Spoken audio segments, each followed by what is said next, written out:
Praise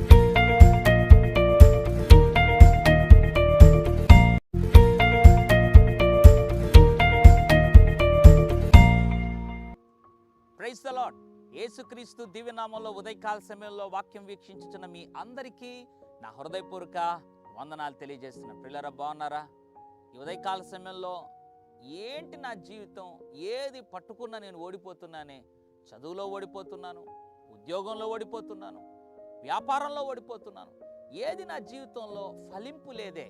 ప్రతి సంవత్సరం ఎండిపోయినట్లుగా, వాడిపోయినట్లుగా నాకు నేనే అలా ఫీల్ అయిపోతూ ఎందుకు సాగిపోతున్నానని ఉదయకాల సమయంలో నీలో ఉన్నటువంటి అంతరంగా ఆ యొక్క వేదనను బట్టి కుమిలిపోతున్నావా?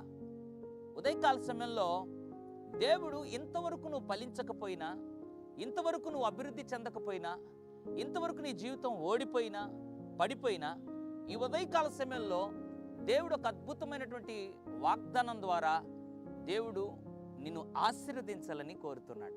మరి నువ్వు ఈ వాక్యం విని ఇది నా కోరిక నమ్మడానికి సిద్ధమేనా? హగ్గై గ్రంథం 2వ అధ్యాయం 19వ వచనం. కోట్లలో ధాన్యమున్నదా?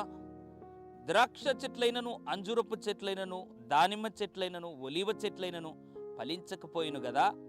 అయితే ఇది మొదలుకొని నేను మిమ్మును ఆశీర్వదించేదను. జాగ్రత్తగా గమనించండి. కోట్లలో ధాన్యం ఉన్నదా అంటే అక్కడ కోట్లలో ధాన్యము లేదు అని అర్థం.